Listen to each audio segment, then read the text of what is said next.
ताकि आप हमारे पॉडकास्ट के बेस्ट हाइलाइट्स एंजॉय कर पाएं, इसलिए हमने अपने पॉडकास्ट को छोटी छोटी क्लिप्स में डिवाइड कर दिया है और वो क्लिप्स आपको मिलेंगी इस चैनल पर। तो जल्दी से हमारे क्लिप्स चैनल दिव्य अग्रवाल को भी सब्सक्राइब कर दो। मतलब कई जिन ऐसे हैं, जैसे आपने पिछले पॉडकास्ट में प्रिंस सर वो बताया था कि एक जिन का केस था जहां आपके दादाजी के पास एक केस आया था। बिल्कुल। और दादाजी उस जिन को कंट्रोल ही नहीं कर पाए। हाँ, और वो शर्त हुई थी बस उनके बीच में एक। हाँ, तो वो शर्त वो जीत गए इसलिए वो बच गए। हाँ। बट वो जो जिन था उसने उनको माला माल किया हुआ था। मतलब जब तक वो उस लड़के के उनके बेटे एक सरपंच थे, उनके बेटे के साथ में था वो जिन, तो उसका कहता है कि मुझे इस लड़के के साथ रहने दो, मैं इसको कोई नुकसान नहीं पहुंचाऊंगा और बाकी तुमको जो चाहिए, ना तुम्हें पैसे की कमी होगी, ना शोहरत की, ना किसी भी चीज की। तो खूब उनकी जमीनें थी, बढ़िया पैसा आता था। पर बोले कि हमारा तो एक ही बेटा है, हम तो नहीं चाहिए हमको पैसा, इसको अलग करो। तो फिर मेरे दादाजी ने उससे बात की, तो उन्होंने एक प्रोसेस किया। चैलेंज था एक कि भाई हनुमान जी की मूर्ति के सामने ऐसे दिया और फूल लेकर चलना है, अगर वो बुझ गया तो जिन जीतेगा और नहीं बुझा तो वो जीत जाएंगे। तो भगवान की कृपा हुई, वो ये जीत गए। तो उसके बाद वो चला गया, लेकिन उसको जाने के बाद उनकी सारी जमीन बिक गई, बिल्कुल कंगाल हो गए और वो लड़का भी पागल सा हो गया। हाँ, लेकिन जैसे आपने बताया था कि जिन इतना पावरफुल था वो कि हरा नहीं सकते थे उसे। तो जिनकी शक्तियां इतनी ज्यादा होती हैं कि कब काबू पा लेती हैं और मायावी शक्तियां होती हैं, बहुत ज्यादा, बहुत ज्यादा। तो जिनकी जो सबसे खतरनाक एक पावर होती है ना, जो होते हैं इल्यूजन्स क्रिएट करना। मतलब आपको ऐसा लगेगा सब कुछ आपके सामने चल रहा है, बिल्कुल रियल है, और अगले ही सेकंड में सब कुछ गायब हो जाएगा। मतलब ऐसा लगेगा ये क्या हुआ। तो ऐसी एक बहुत इंटरेस्टिंग स्टोरी है मेरे पास, जिसमें एक जिन जो होता है वो इतने इल्यूजन्स क्रिएट करता है अपने मकसद को पूरा करने के लिए। तो ये कहानी एक लड़के की, इंडिया की नहीं, इंडिया से बाहर की है ये। तो लोकेशन तो मुझे एग्जैक्टली नहीं पता, बट हाँ आप यूएस साइड की मान सकते हो। तो एक लड़की थी सियारा, तो उसका 13th बर्थडे था ये। तो 13th बर्थडे जब उसका आया, तो जैसे कल उसका बर्थडे, तो उससे पहले, अच्छा उसके बर्थडे से करीबन शायद 6-8 महीने पहले उसकी मदर की डेथ हो गई थी कार एक्सीडेंट के अंदर। उसके बाद से उसके फादर जो थे वो एक क्लोज जोन के अंदर चले गए थे, किसी से बातचीत नहीं करते थे, किसी को मतलब इससे भी रिस्पॉन्ड नहीं करते थे, बस अपनी बेटी का ध्यान रखते थे। टूट से गए थे अपनी वाइफ की डेथ के बाद। कुछ ना कुछ अपने स्टडी रूम के अंदर बैठकर पढ़ते रहते थे, रिसर्च करते रहते थे, आगे होके बात नहीं करते थे। उनसे बोलो कि हाँ डैड क्या चल रहा है, तो वो उसको जवाब दे देते थे, उससे ज्यादा उनका कोई इंटरेक्शन नहीं था। तो सियारा को बड़ा अजीब सा लगता था कि पता नहीं क्या हो गया डैड को मदर की डेथ के बाद। वो भी समझती थी कि बहुत उनका अच्छा रिलेशन था, तो एक सदमा लगता है तो टाइम लगेगा। वो भी बड़ी मुश्किल से उस पेन से उबर पाई थी। तो ऐसी चीजें बातचीत चल रही थी। एक दिन अपने डैड के साथ बैठी कि डैड आप ऐसे रहोगे तो कैसे काम चलेगा। और तुमने बोला नहीं बेटा बस कुछ नहीं, अब तेरा बर्थडे आने वाला है 1-2 दिन के बाद। तो बोलती है तो अच्छी बात है ना, तो खुशी की बात। तो बोलते नहीं नहीं वो तो है ही, बट मैं थोड़ा अपने आप को कंपोज कर रहा हूँ। तो इस तरह स्पेस बना के रखा उन्होंने। फिर नेक्स्ट डे जो उसका बर्थडे था, उससे जस्ट एक दिन पहले उन्होंने उससे कहा कि काम करते हैं हम लोगों का, इन लोगों ने मतलब बेसिकली आप जानते हो बाहर कॉन्सेप्ट है, फॉरेस्ट के अंदर ये लोग अपने वो बनाते हैं। तो इनका वो फॉरेस्ट हट बना हुआ था। तो बिल्कुल ऐसा था कि सेक्लूडेड प्लेस था। उसके जस्ट पीछे अगर आपको उसके स्ट्रक्चर बताऊं तो 2 फ्लोर का वो पूरा स्ट्रक्चर बना हुआ था, जिसमें नीचे हॉल था, एक 2 रूम नीचे थे, एक रूम ऊपर था, ग्लास से बना हुआ पूरा हाउस था, और चारों तरफ एक बाउंड्री थी और पीछे उसके लेक थी। तो बढ़िया इन्होंने अपने हॉलीडे हाउस टाइप का बना रखा था। तो ये लोग वहां पर पहुंचते हैं। उसको अच्छा लगा। उसके फादर ने बोला कि, उसने कहा कि अब ठीक है जो हो गया वो हो गया, उसको पीछे छोड़ते हैं, हम लोग आगे देखते हैं, तुम्हारा बर्थडे आ रहा है, हम लोग वहां पे सब फैमिली एंजॉय करेंगे। तो ये दोनों डॉटर एंड फादर, और उधर इनके फादर का भाई था, उसका नाम था बार्नी। तो वो ये तीनों लोग वहां पर पहुंचते हैं। वहां पर पहुंचने के बाद जिस दिन ये वहां पर पहुंचे उस दिन मौसम थोड़ा डार्क हो रखा था, बारिश वारिश का सीन था पूरा। तो जंगल बड़ा मस्त सीन था। वो लोग पहुंचे, अंदर गए, वहां पे सामान वगैरह सेट किया। उसके बाद इसके फादर जो थे एक बड़ा बक्सा लेकर गए थे उस दिन वहां पर। तो वहां पहुंचने के बाद, अच्छा इससे पहले मैं आपको बता दूं कि सियारा की जो ना ट्रेनिंग किया करते थे शूटिंग की, हमेशा उसको ट्रेन करते थे शूट करने के लिए। तो अच्छी खासी उसको पिस्टल्स वगैरह सब चलाना आती थी। तो ये लोग पहुंचे। अब इंडिया में तो अलाउड नहीं होता, लेकिन बाहर आपको पता है यूएस वगैरह में तो लाइसेंस होती है सारी गन्स वगैरह। तो उन्होंने जो बॉक्स खोला तो उस बॉक्स के अंदर शॉर्ट गन्स थी, अम्यूनिशन थे, और मैगजीन्स वगैरह थी, बुलेट्स वगैरह थी। जैसे किसी वॉर फ्रंट पे आप जा रहे हो। उसको देख के लगा इतना सारा कैसे लेकर आए ये। तो उसने पूछा कि डैड ये सब क्या है। तो बोले कुछ नहीं, ऐसे ही प्रैक्टिस के लिए है, थोड़ा हंटिंग वगैरह पे भी चलेंगे। तो उसको लगा ठीक है। उसके बाद उन्होंने एक और बॉक्स था, वो बक्सा निकाला, उस बक्से में उन्होंने चीजें निकालना शुरू की। तो उन्होंने क्या कर रखा था, लकड़ी के तने जो होते हैं पेड़ के मोटे मोटे, वो अरेंज कर रखे थे। तो घर की जो बाउंड्री थी, उस बाउंड्री पे ऐसे पूरा फ्रंट बाउंड्री के ऊपर उन्होंने 1 स्टॉम्प, 2 स्टॉम्प, 3 स्टॉम्प, 3-4 स्टॉम्प लगा दिए पूरे। और उसके बाद उन्होंने एक चद्दर निकाली वाइट। तो इसे ना लंबी चद्दर, चौड़ी नहीं होती, लंबी एक जैसे दुपट्टा टाइप होता है वैसा। तो उसके ऊपर अरेबिक में कुछ लिखा हुआ था, बहुत पूरा व्हाइट कलर का था, और ब्लैक से अरेबिक में पूरा लाइन लाइन लाइन लिखी हुई थी।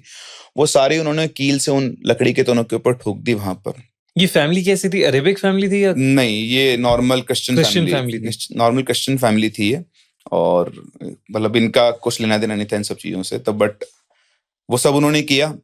वो करने के बाद अब सियारा को समझ नहीं आया कि क्या हो रहा है, क्यों हो रहा है।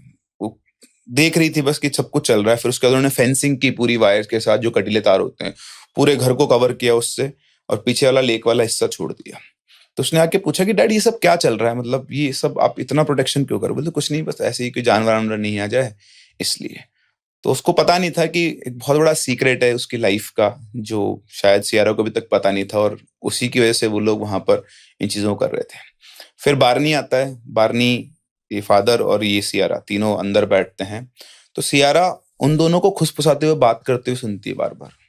अब वो जैसे ही सियारा वहां पर पहुंचती है, वो दोनों चुप हो जाते हैं। तो उसको लग रहा था कि कुछ ऐसा डिस्कशन कर रहे हैं, और ये जान मतलब जो मैं नहीं जानना चाह, मतलब मुझे नहीं पता लगना चाहिए।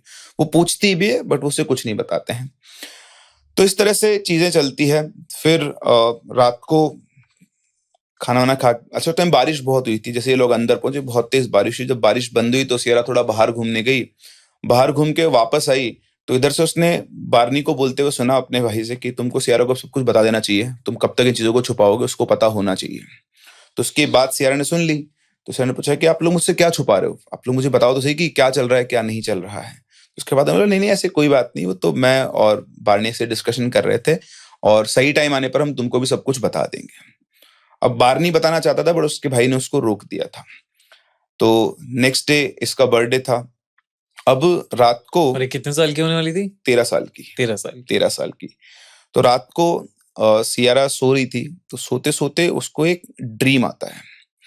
उसको ड्रीम क्या आता है कि उसकी मदर जो है, मतलब वो इसी जंगल के अंदर वो जा रही है। उसकी मदर देखी, मतलब मदर नहीं, उसको कोई कॉलिंग आई, उसकी वजह से वो जंगल को एक्सप्लोर करी थी। थोड़ा डार्कनेस थी। जाते जाते उसे अपनी मदर की लाश दिखाई देती है, और वो लाश जो थी वो बुरी तरह से सड़ रही थी, डिकम्पोज हो रही थी। और उसके लिए वो ड्रीम जो था वो इतना रियल था कि वो एक बार चौंक के उठ गई, घबरा के। घबरा के चारों तरफ देखा तो समझ में आया कि उसका ये सिर्फ ड्रीम था। बड़ी मुश्किल से वो रात को वापस से सोई।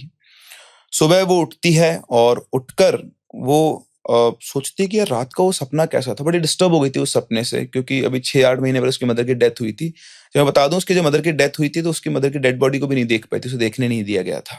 उसे बोल दिया था कि बहुत ज्यादा, मतलब एक्सीडेंट के अंदर बॉडी वो हो गई है, तो उसको दिखाया नहीं गया था। तो ये भी उसके मन में एक था कि मैं कभी लास्ट मोमेंट पे अपनी मदर को नहीं देख पाई थी। सुबह वो उठती है।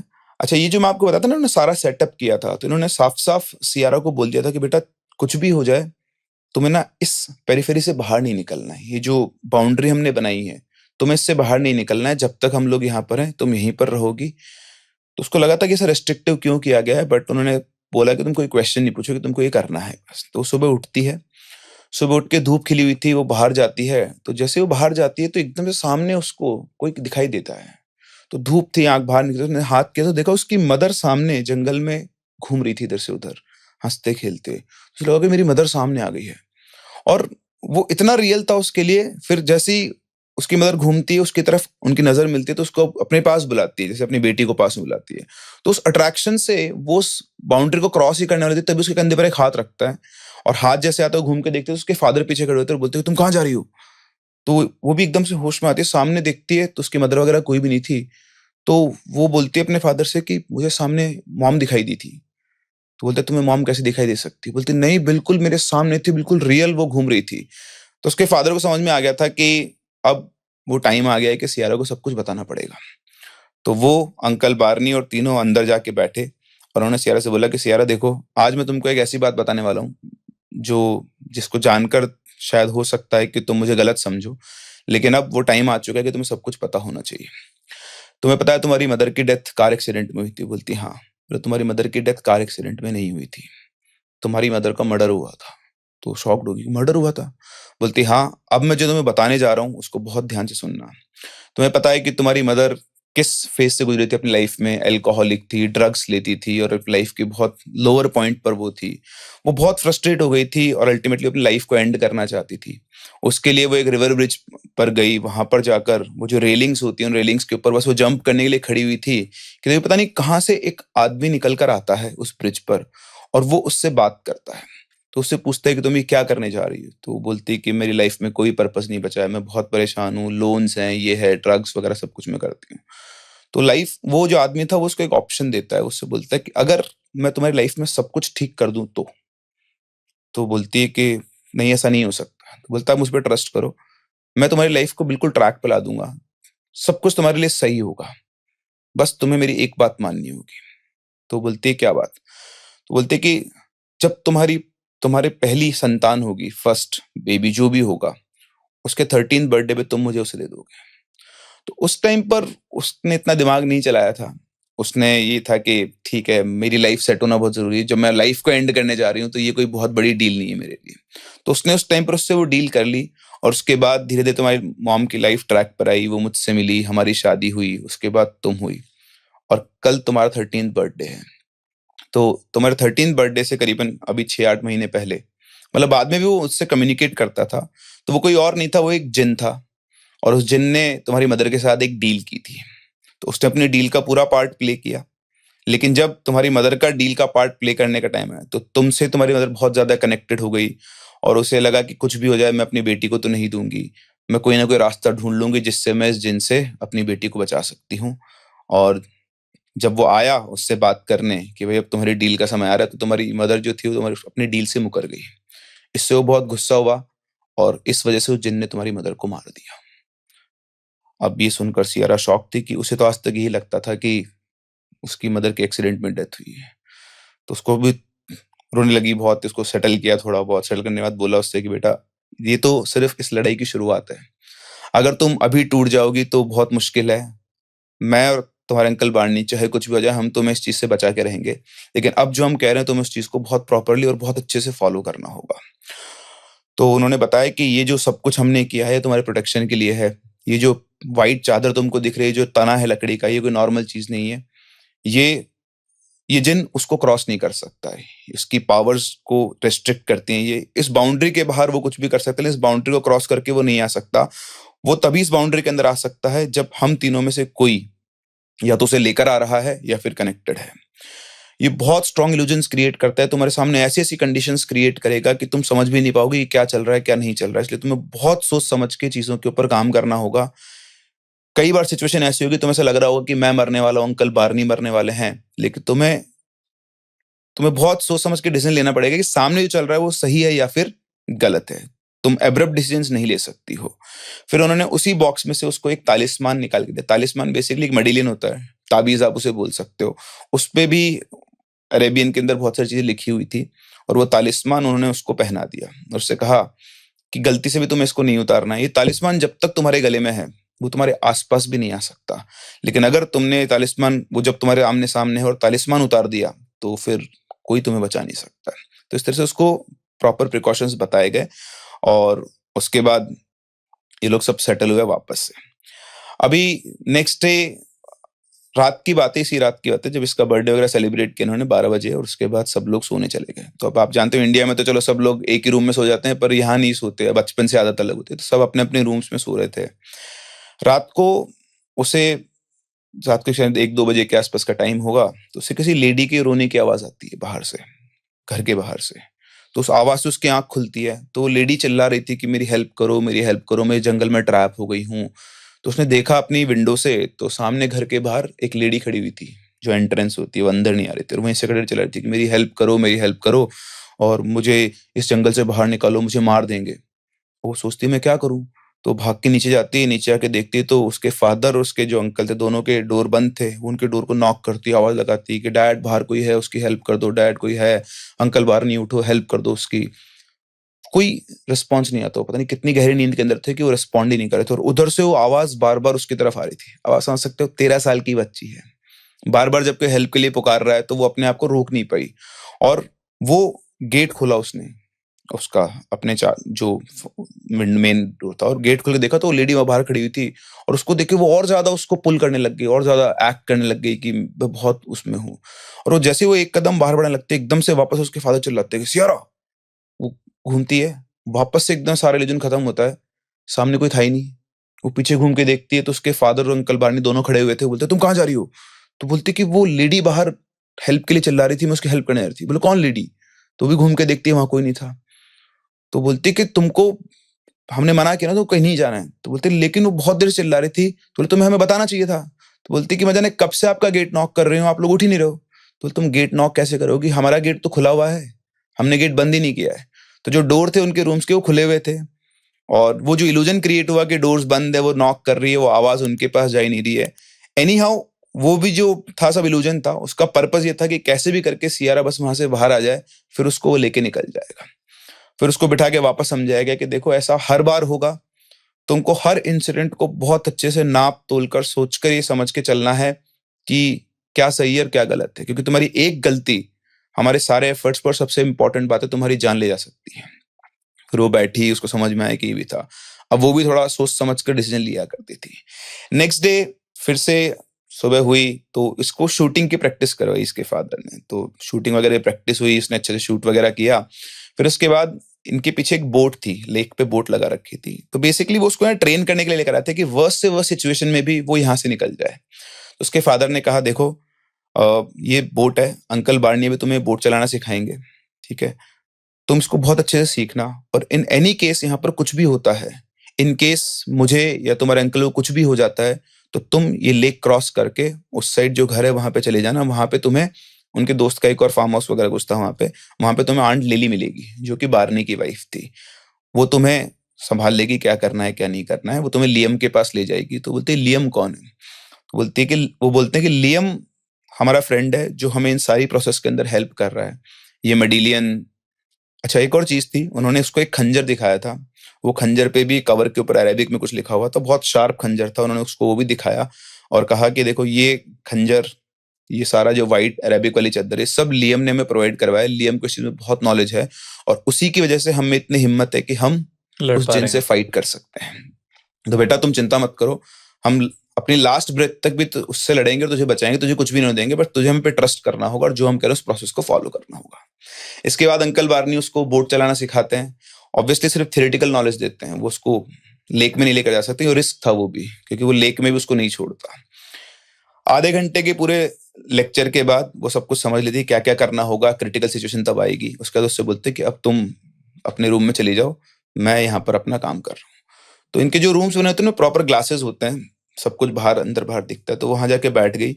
नीचे उसके फादर जो थे वो अपने रूम में बैठकर कुछ पढ़ रहे थे, और वो अपने रूम में चली गई। और थोड़ा से कुछ काम वाम करके उसकी नजर पड़ी बोट के ऊपर, तो उसको अंकल बार्नी दिखते हैं। तो लकड़ी का वो बना हुआ होता है प्लेटफॉर्म, जिससे बोट पे आप चढ़ते हो। तो उसके अंकल जो थे उनका सिर पानी में था, पैर प्लेटफॉर्म के ऊपर थे, और उन्होंने अपने हाथ से प्लेटफॉर्म को पकड़ा होता है, लग रहा था कोई उनको अंदर खींच रहा है पानी को। अब वो जैसे वो देखती हो चिल्लाना शुरू करती है बहुत तेज तेज की, डैड अंकल को बचाओ, डैड अंकल को बचाओ। लेकिन डैड कोई आवाज ही नहीं आ रही है। बहुत देर आवाज देने के बाद भी जब उसे कुछ समझ में नहीं आता, उधर सामने उसके सामने सीन चल रहा है, उसे अंकल धीरे धीरे पानी के अंदर जाते आ रहे हैं। वो कुछ नहीं सोचती, वो सीधा भाग के जाती है और जाकर उसके अंकल बार्नी के पास पहुंचती है। वहां पर जाकर वो उनको ऊपर खींचती है, मतलब लास्ट अगर वो नहीं पहुंचते शायद वो पानी के अंदर चले जाते, तो वो खींच के वो बाहर निकालती है और पूछती है कि आप ही क्या कर रहे थे? तो बोलती कि मैं कुछ नहीं कर रहा था, मुझे कोई पानी के अंदर खींच रहा था। तो बोले कौन खींच रहा था? बोले तुम्हारे जाने के बाद मैं काम कर रहा था कि तभी मुझे लिली की आवाज आती, लिली जो उसकी वाइफ थी। तो मैंने देखा लिली की आवाज आ रही है, लेकिन बहुत बहुत दबी हुई साउंड आ रही थी। तभी मेरी नजर पानी के अंदर गई, तो मुझे अंदर पानी की लिली दिखाई दी, और वो मतलब ऐसा था कि वो मुझे बुला रही है। तो जैसे मैंने अपना हाथ अंदर किया, उसने एकदम से पकड़ के मुझे खींच लिया और मुझे अंदर खींचना शुरू किया। और तब मुझे समझ में आ गया कि लिली नहीं है, ये उस जिन्न का इल्यूजन है जो मुझे यहाँ से हटाना चाह रहा है। वैसे तो मैं तुम्हें बचाने आया हूँ, लेकिन तुमने मुझे बचा लिया। वैसे बातचीत कर रहे थे कि तभी उधर से एक फायर शॉट, मतलब गन का शॉट आता है। गन का शॉट दोनों उधर देखते हैं। उधर से उसके फादर जो थे वो घर से भागते हुए बाहर निकल रहे थे, और बाहर जब वो निकल रहे थे तो इधर से ये आवाज लगाती कि डैड कहाँ जा रहे हैं? तो बोलते उसको रोको।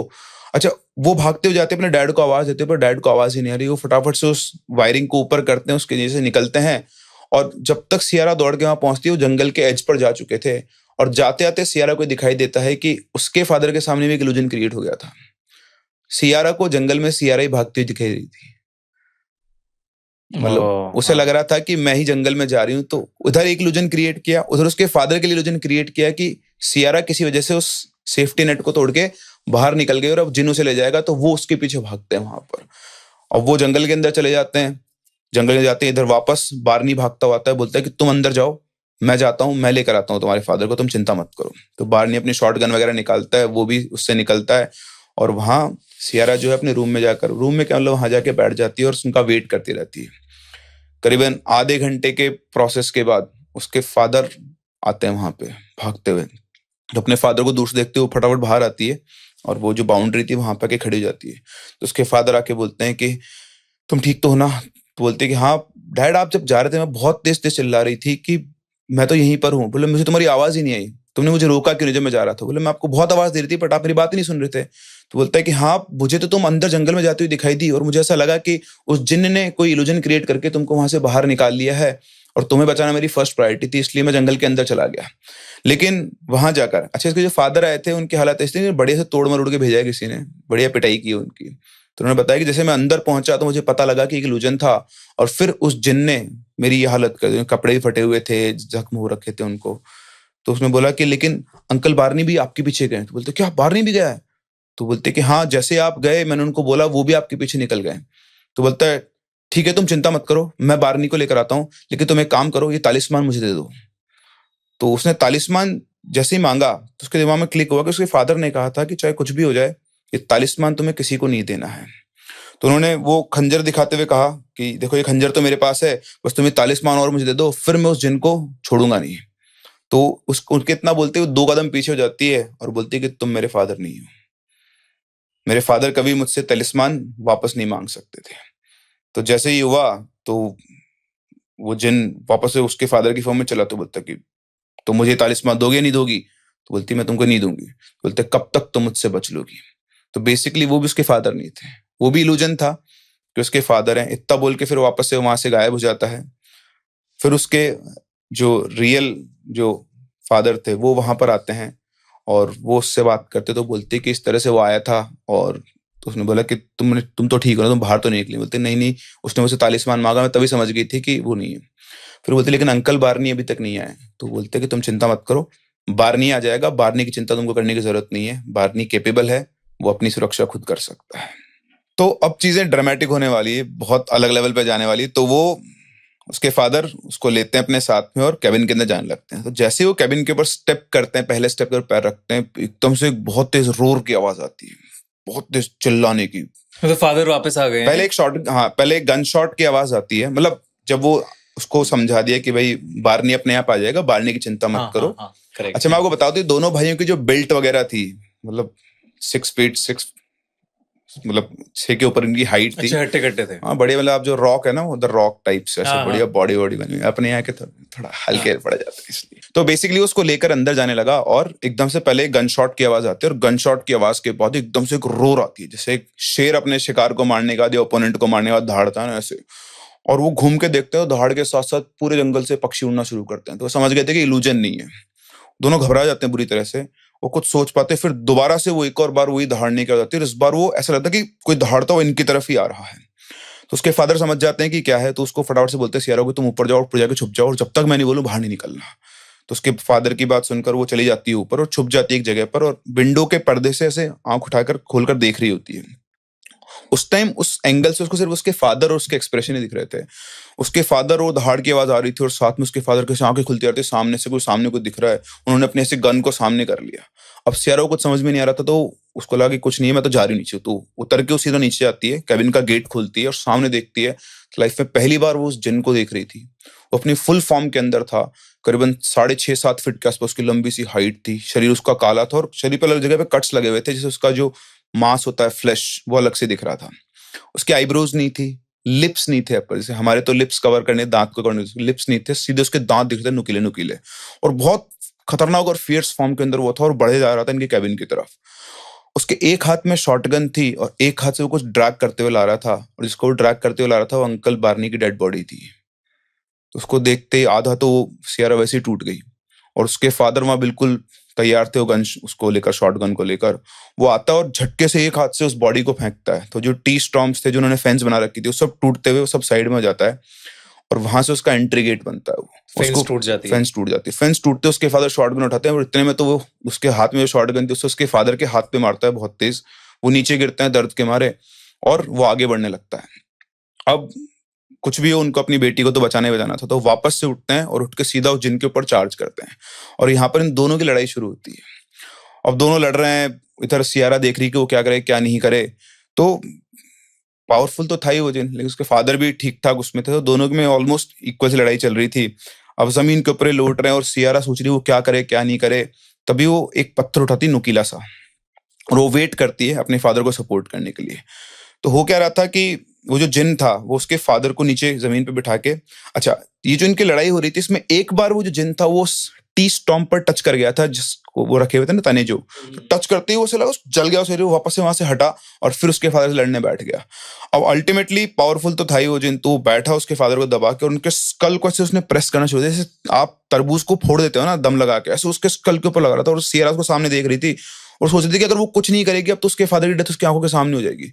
वो हिम्मत करके जाती है और जो जिन उसके ऊपर बैठा होता है उसके यहाँ पर सीधा सिर के ऊपर उस नुकीले पत्थर को घोंप देती है। ऐसे कैसे से सिर के अंदर वो घुसता है, वो बहुत तेज दर्द से चिल्लाता है। वो वापस से उसको पत्थर निकालते फिर एक और बार उसमें घोंपती है, तो दर्द से वो जिन चिल्ला रहा होता है। तभी उसके फादर को मौका मिलता है, उनके पास वो डैगर था, वो खंजर, वो निकालते हैं और सीधा उसके पेट में डालते हैं। पेट एक बार फाड़ते हैं, फिर निकालते हैं, फिर पेट में डालते हैं, फिर पेट फाड़ते हैं, और थोड़ी देर के बाद वो कराते कराते जिन उसके फादर के ऊपर गिर जाता है। उसकी बॉडी को अलग पटकते हैं, खड़े होते हैं, सियारा के पास जाते हैं और उसकी डेड बॉडी को देखते हुए बोलते हैं कि मतलब सियारा को लग गया था कि चलो फाइनली उसकी जो उसका डर था लाइफ का वो खत्म हुआ। तो वो बोलती है कि अपने फादर से कि क्या ये वाकई में मर गया है? तो बोलते हैं हाँ देखो ये तुम्हारे सामने ही पड़ा है, ये मर गया है। बोले इल्यूजन तो नहीं है? बोले नहीं नहीं कोई इल्यूजन नहीं है, ये वो खंजर है जो इसको हार्म कर सकता था और इसी से मैंने इसको मारा है। अब हमें डरने की कोई बात नहीं। तो दोनों के दोनों गले लगते हैं, उसको समझाता है, अपनी बेटी को संभालता है। वो रो रही होती है कि अंकल बार्नी की डेथ हो गई है सब। तो ऐसे ही कंसोल करके वो लोग खुश भी हो रहे होते हैं कि चलो लाइफ का उनका सबसे बड़ा पार्ट खत्म हो गया। आज उसके फादर ने उसको बचा लिया जो उन्होंने प्रॉमिस किया था बचपन से लेकर अब तक। अब यही सब चल रहा था कि तभी अचानक से उनको किसी की हंसने की आवाज आती है। वो पीछे जिनकी बॉडी की तरफ देखते तो बॉडी अब भी वैसी की वैसी लाइफलेस पड़ी हुई थी। फिर से उनको हंसने की आवाज आती है, तो दूसरी तरफ देखते हैं तो जो अंकल बार्नी की डेड बॉडी पड़ी हुई थी वो खड़ी होती है।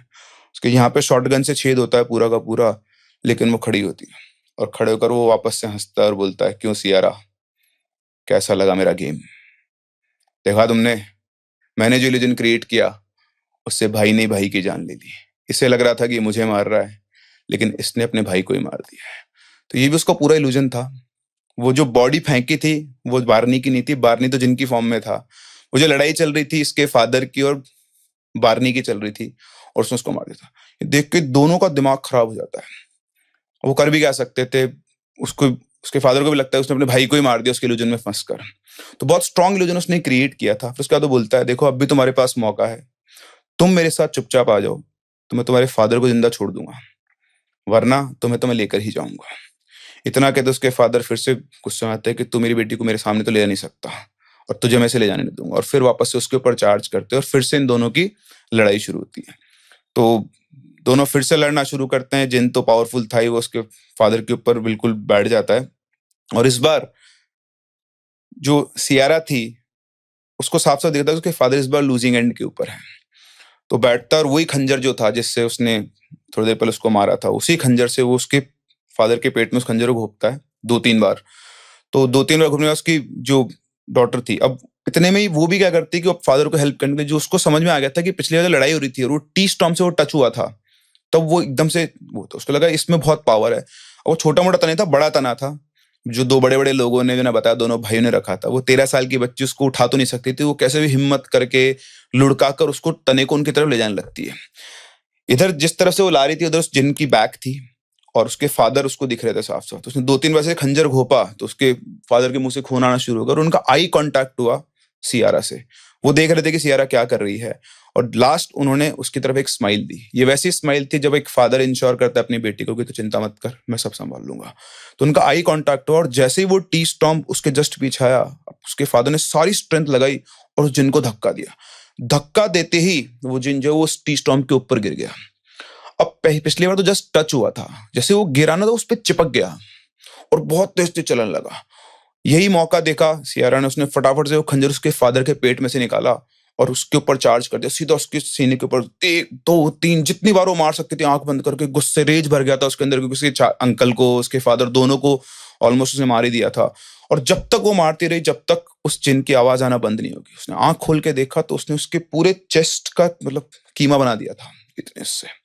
तब भी उसको ऐसा लग रहा था कि ये वापस जिंदा नहीं हो जाए। वो बहुत देर तक उसको टाइम लगा उसको मिलने के, फाइनली उसने उस जिन को मार दिया है। फिर अपने फादर के पास जाती है, उनको संभालती है, लेकिन अगले मोमेंट पे उसके फादर तो वहीं पे दम तोड़ देते हैं। अल्टीमेटली लड़ाई खत्म हो गई थी, लेकिन सियारा ने अपने फादर, अपने अंकल दोनों को लूज कर दिया। वो बैठी बैठी वहां पे रोती रही और तब तक रोती रही जब तक आंख से आंसू आना बंद नहीं हो जाते हैं। इतना बॉडी में वाटर ही खत्म हो गया है। फिर उसके बाद उसके फादर ने उसको समझाया था कि अगर इस वॉर के अंदर अगर मुझे और अंकल वानी को कुछ भी हो जाता है तो उसे क्या करना है। करीबन 7 8 10 घंटे बाद वो वहां से उठती है, वो बोट लेती है और दूसरे वाले घर पे जाती है जहां पर लिली उसका वेट कर रही थी। और वो आके हमें बताती है कि कैसे कैसे क्या क्या हुआ। लिली उसको संभालती है। लिली को भी बहुत दुख था कि उसके हस्बैंड चले गए थे, बट उसे पता था कि उन लोगों ने किस चीज के लिए साइन अप किया है। और अल्टीमेटली इस तरह से उस जिन के चंगुल से सियारा बच पाती है। तो बेसिकली उसको कुछ पता ही नहीं था पूरी लाइफ के अंदर कि उसका सौदा पहले ही हो चुका है। उसकी मदर ने एक बहुत बड़ी गलती की अपने एडिक्शंस को छोड़ने के लिए। उसे भी नहीं पता था वो किस चीज के लिए साइन अप करे। इसीलिए कहते हैं कि एकदम से आपके पास कोई out of the box deal आ जाए तो पहले 2 बार सोच लेना चाहिए कि आपका स्टेक पर क्या है। उसको ये पता नहीं था कि अपनी लाइफ को वापस से ट्रैक पे लाने के लिए वो किस चीज का सौदा कर रही है। तो अगर आपसे कोई ये कहता है तो ऐसी डील आपको नहीं करनी चाहिए। पूरा परिवार ही खो दिया इसमें, ऑलमोस्ट पूरा परिवार खो दिया। वो अकेली बची और लाइफ लॉन्ग उसके लिए वो रहने वाला है। हम कहते हैं कि दिल्ली